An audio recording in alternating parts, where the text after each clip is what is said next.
Hello everyone, this is Crota giving you a shoutcast between, or commentary between myself spawning as the red Terran versus Zeak spawning as the blue Protoss. Once again, I did go random, I did not choose Terran, so you will see a little bit of a different gameplay from me.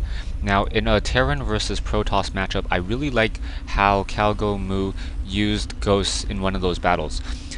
The more games that I've seen recently, a lot of Protoss players naturally tech towards Immortals, and with that ghost dealing 100 straight damage through those shields, it really evens out the fight for Protoss, not having to really try to go for Banshees or trying to do something else, as Banshees are a really strong tier 3 unit.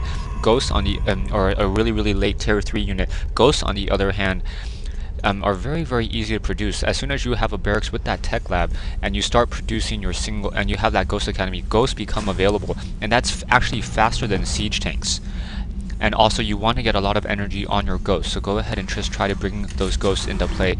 Here I am going to go ahead and do that standard front door as a Terran player, and there's a little bit of that lag. So yeah, I think the lag has more to deal with perhaps Terran, as games seem to lag a little bit more on Terran games in terms of the replays as opposed to Protoss games. So perhaps Blizzard can figure out what exactly that's about. So there we have the single barracks being produced and a single refinery on that backhand side. You can pretty much see everything that's happening here. Vespian Geyser, really not much to talk about, so I'll just be quiet.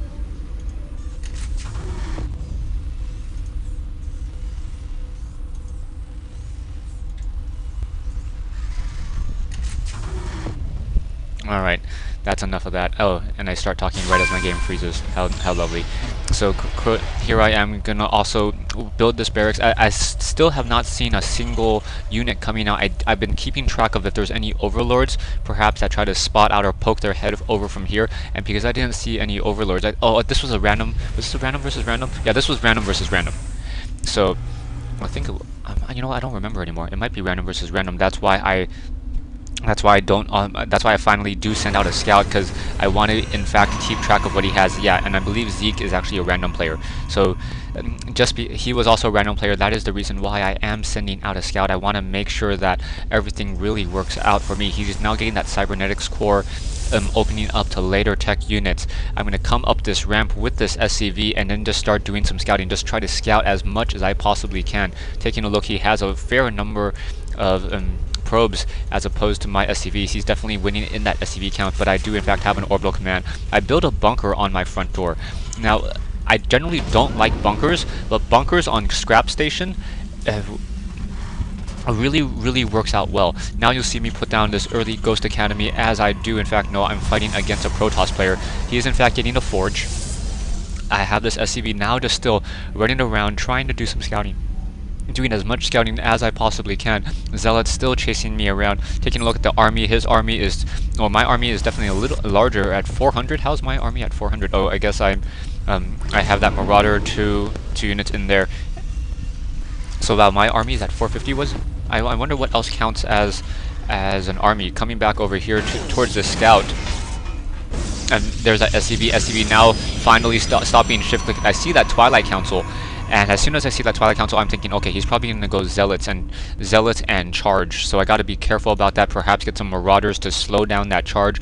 Maybe even some Reapers. But Reapers and Ghost are together so gas intensive. That's a pretty difficult strategy for me to successfully pull off. Ghost now being trained, getting the secondary barracks as well in order to be able to fend off any additional attacks.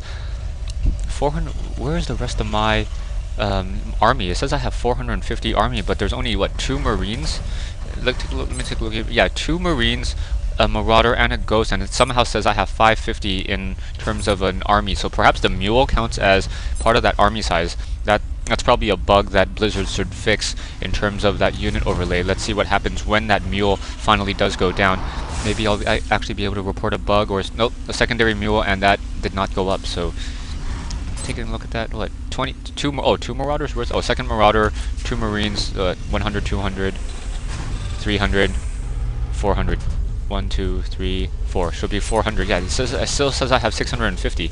Oh, I guess the bunker counts as as an army size. So the bunker and cannons also count as army. That's the only thing that I could think of that will count as an additional 100. Barracks now coming in, getting that barracks for those additional marines. Also going to train that weapons upgrade. Coming back over here, he is not training anything at that forge. That forge was more used for, excuse me, a forge was used to build a cannon on that front door.